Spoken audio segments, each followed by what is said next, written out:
que tu as déjà eu cette sensation?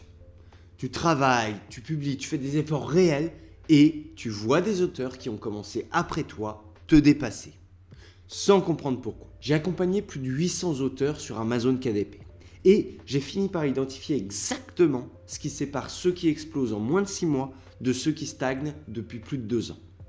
5 facteurs observés sur des centaines de cas réels. Je te préviens tout de suite, sur le 5e, je vais dire un truc qui va peut-être me faire détester. Mais je le dirai quand même. C'est parti. Quand un auteur me contacte parce qu'il stagne, c'est quasiment toujours le même scénario. J'ai changé de niche, j'ai publié plus, j'ai baissé mes prix, j'ai regardé des dizaines de vidéos, j'ai tout essayé et ça ne décolle pas. Et quand je regarde ce qu'il fait concrètement, je vois quelqu'un qui travaille énormément, vraiment énormément, quelqu'un qui s'investit, quelqu'un qui y croit, et c'est exactement ça qui est frustrant pour lui et honnêtement pour moi aussi. Mais voilà ce que j'ai compris avec le temps.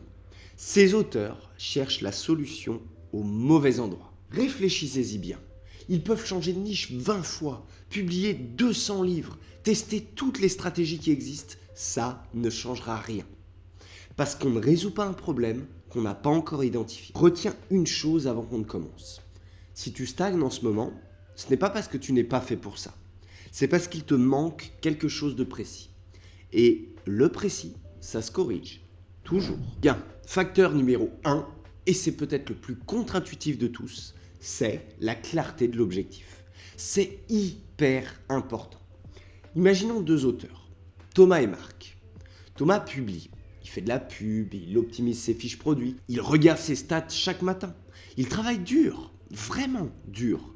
Mais si tu lui demandes où est-ce qu'il veut être dans 12 mois, il te répond généralement « j'aimerais gagner plus, j'aimerais que ça décolle ». Des envies, des souhaits, c'est pas un objectif. Marc, lui, te répond « dans 12 mois, je veux atteindre 2000 € net par mois sur KDP. Pour ça, il me faut Y livres de plus, Z euros de publicité par mois, et un lancement toutes les 6 à 8 semaines. » Même question, mais pas la même chose.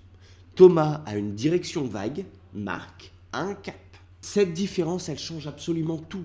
Parce qu'avec un cap chiffré, chaque décision devient un filtre naturel. Est-ce que cette niche m'amène vers mon objectif? Oui, j'y vais. Non, je passe.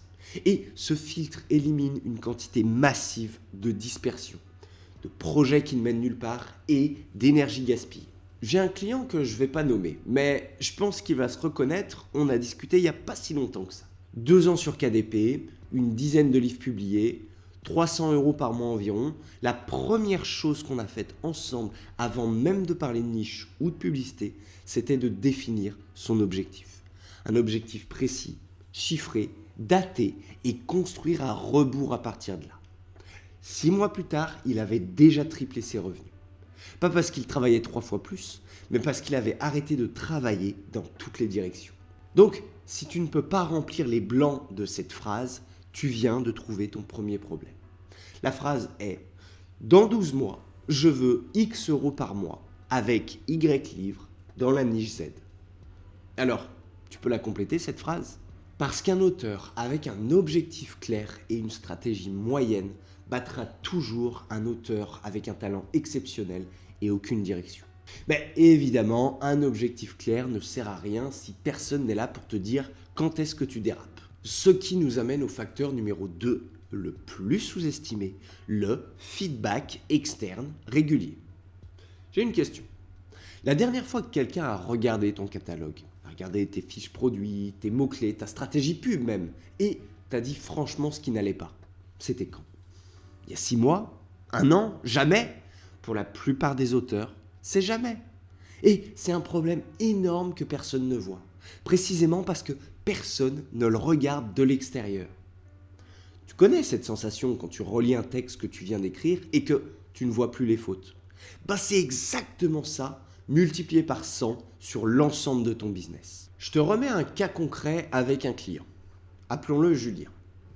Julien faisait de la pub depuis 8 mois.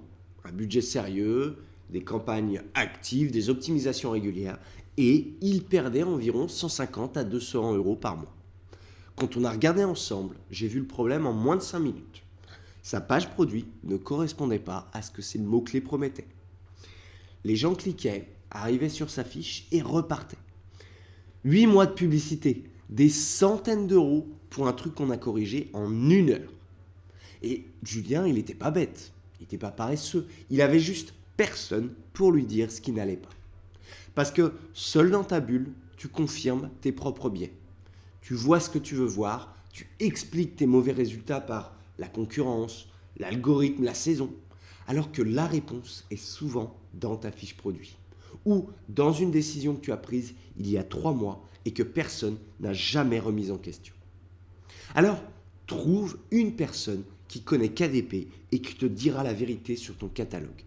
Parce que tu veux entendre, hein, et fais-le régulièrement. Parce qu'une erreur corrigée rapidement, c'est une erreur qui ne te coûte pas 6 mois. Après, le meilleur feedback du monde ne sert à rien si tu évolues dans le mauvais environnement. Ce qui nous amène au facteur numéro 3, celui-là va peut-être en surprendre certains parce qu'on n'en parle presque jamais, c'est l'environnement. Quand je demande à un auteur qui stagne, où est-ce qu'il cherche ses conseils? Où est-ce qu'il traîne? Avec qui il échange? La réponse, elle ressemble généralement à ça. J'ai un groupe Facebook, je suis des forums de temps en temps, je regarde des vidéos.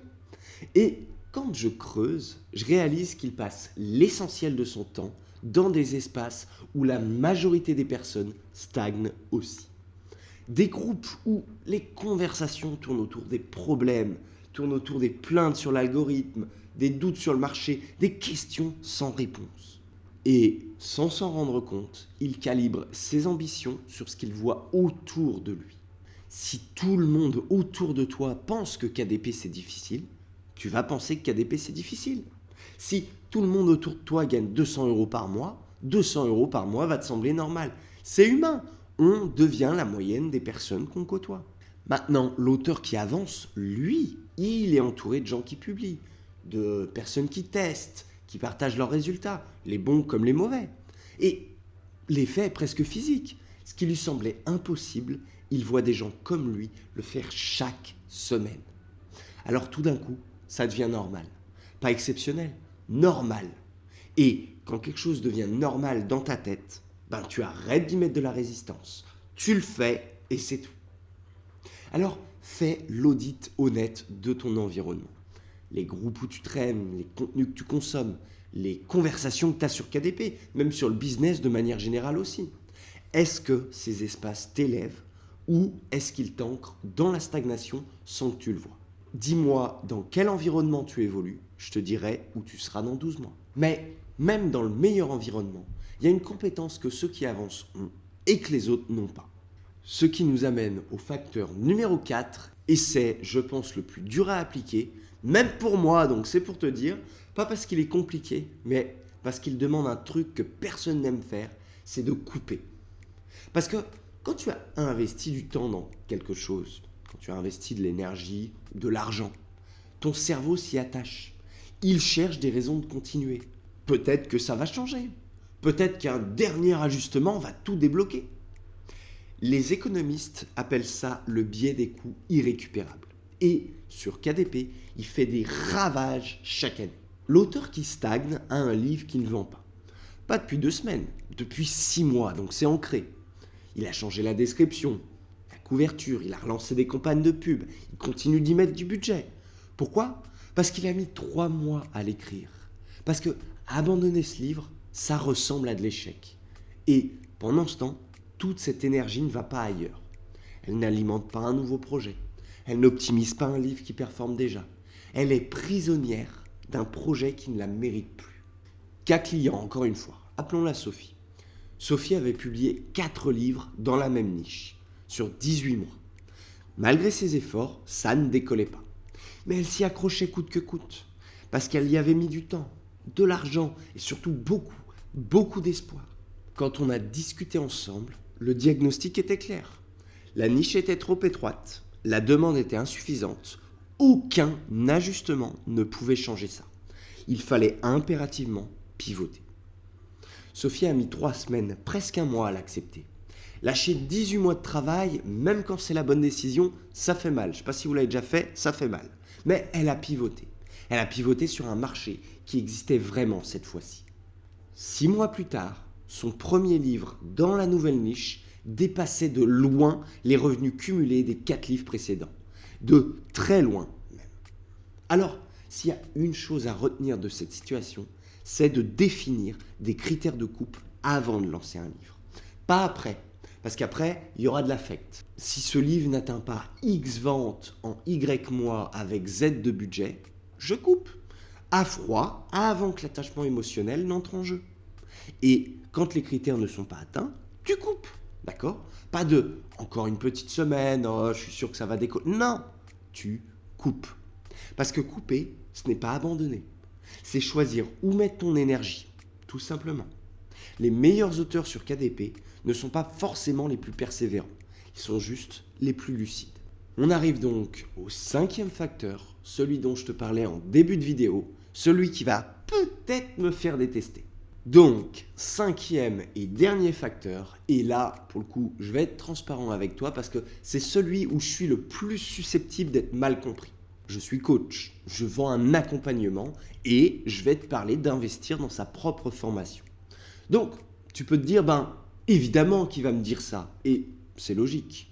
Mais laisse-moi juste te montrer pourquoi ce facteur est réel. Indépendamment de moi, indépendamment de mon groupe de coaching, le cercle. L'auteur qui stagne consomme. Il consomme beaucoup. Des vidéos, des articles, des posts, des podcasts, bref, il accumule de l'information gratuitement en masse. Et paradoxalement, cette abondance d'informations le paralyse. Parce que chaque vidéo dit un truc légèrement différent. Chaque conseil contredit un peu le précédent. Alors, au lieu d'avancer, il collecte, il note, il sauvegarde des dossiers entiers de stratégie qu'il n'appliquera jamais. Parce qu'il n'y a pas de fil directeur. Il n'y a personne pour lui dire, toi, avec ton profil, avec ta niche, ton niveau, ton expérience, voilà exactement ce que tu dois faire dans cet ordre pour cette raison précise. L'auteur qui avance, lui, il a fait un calcul que la plupart ne font jamais. Il s'est dit par exemple, je stagne à 200 € par mois. Mon objectif, c'est 2000 €. Donc, chaque mois de stagnation me coûte 1800 € de revenus non générés. Si un accompagnement me fait gagner 6 mois, il vaut combien? 6 fois 1800, ça fait 10 800. Et là, l'investissement ne ressemble plus à une dépense. Un nouveau client. Nommons-le Pierre, et pour le coup, lui, il va très bien se reconnaître parce que je sais qu'il suit chaque vidéo. Donc, mon cher Pierre, tu as hésité 6 mois avant de rejoindre le cercle. Il a hésité 6 mois parce qu'il ne voulait pas dépenser d'argent, parce qu'il pensait trouver toutes les réponses gratuitement, parce que c'était pas encore le bon moment. Et tu connais ce mensonge, le bon moment. Quand on a calculé ensemble ce que ces 6 mois lui avaient coûté, le chiffre il a piqué. Parce qu'il avait regardé le coût de la formation, mais il n'avait jamais regardé le coût de la stagnation. Maintenant, est-ce que je dis que toutes les formations valent le coup? Non, absolument pas. Il y en a qui ne valent rien. Hein, Théophile? Sois exigeant, sois toujours très exigeant. Mais chercher des solutions gratuites indéfiniment, dans l'espoir de ne jamais avoir à investir, c'est une stratégie qui coûte plus cher qu'elle ne fait économiser. Toujours. Parce que le contenu gratuit te donne des informations, mais l'accompagnement te donne un plan. Voilà, on a fait le tour. La clarté de l'objectif, le feedback externe régulier, l'environnement, la capacité à couper et l'investissement dans sa formation. Ce sont les 5 facteurs. Maintenant, je vais te poser une question, mais je veux que tu y répondes vraiment. Pas à moi, à toi. Sur ces 5 facteurs, combien en as-tu vraiment en ce moment? Pas combien tu voudras en avoir. Combien est-ce que tu en as actuellement? Laisse un commentaire avec ton score sur les 5 différents facteurs. Tu le sais, tu devrais le savoir, je lis chaque réponse. Voilà ce que j'observe. Les auteurs qui explosent en moins de 6 mois ont presque toujours les 5 facteurs. Alors, évidemment, pas parfaitement, pas tout au même niveau, mais ils sont là. Les 5 facteurs sont là. Les auteurs qui stagnent depuis 2 ans en ont 1 ou 2, parfois 0. Et je dis pas ça pour te décourager. Je dis ça parce qu'un facteur manquant, c'est un levier identifié. Et un levier identifié, c'est quelque chose qu'on peut actionner. Donc, si tu en as 1 ou même 0 actuellement, Tu sais maintenant pourquoi tu stagnes. Si tu en as 2 ou 3, tu es sur la bonne voie, mais il y a encore des mois de progression qui t'attendent. Si tu en as 4 ou 5, honnêtement, tu as déjà construit quelque chose. Alors continue, ne t'arrête pas en si bon chemin, surtout pas, continue d'avancer. Parce que stagner, ce n'est jamais une fatalité, ce n'est jamais de la malchance, c'est toujours quelque chose de précis, quelque chose qui est identifiable et donc corrigeable. Et maintenant, tu sais quoi chercher et tu sais où le chercher. Bien, maintenant, je vais te parler du cercle, pas comme une pub, mais comme une évidence. Parce que si tu t'es reconnu dans un ou plusieurs de ces facteurs, je pense que tu as déjà fait le lien toi-même. Le cercle a été construit exactement autour de ces 5 facteurs. Parce que ce sont les 5 choses que j'observe systématiquement chez les auteurs qui avancent et que j'ai voulu reproduire pour chaque membre qui nous rejoint. La méthode en 5 étapes du cercle te donne la clarté de l'objectif. Les lives mensuels te donnent le feedback externe régulier. La communauté privée te donne l'environnement. Et l'accompagnement t'aide à investir au bon endroit, au bon moment. Ce n'est pas une formation de plus à consommer. C'est un système construit autour des 5 facteurs qui font vraiment la différence. 30 jours gratuits, sans engagement. Tu entres dans le cercle, tu découvres et tu décides. Et si au bout de 30 jours, tu ne vois pas de valeur, tu pars, sans question. Si c'est pas fait pour toi, c'est pas fait pour toi. C'est pas grave. Mais viens le découvrir. Le lien est en description, premier lien disponible en description de la vidéo. La seule vraie question, c'est combien de mois de plus tu veux passer sans ces 5 facteurs. Réfléchis-y. Allez, le moment que vous attendez tous, le traditionnel tirage au sort. Chaque semaine, je fais gagner 1 heure de coaching privé avec moi. Une vraie heure, juste toi et moi. On prend un de ces 5 facteurs, celui qui te manque le plus en ce moment, et on bosse dessus sur ton business avec tes livres. Et le grand gagnant de cette nouvelle semaine est, roulement de tambour, tadam! Bravo à toi, félicitations. Tu peux me contacter directement à l'adresse mail qui s'affiche juste ici pour qu'on puisse se réserver une date et avancer ensemble. Pour les autres, pas de panique. À chaque nouvelle vidéo, une nouvelle heure est remise en jeu. Pour participer, franchement, il n'y a rien de plus simple. Tu t'abonnes à la chaîne si ce n'est pas déjà fait. Tu mets un like et tu laisses un commentaire sur la vidéo. C'est tout. Pour ma part, je te dis à la semaine prochaine pour une nouvelle vidéo si on ne se voit pas dans le cercle avant. Salut!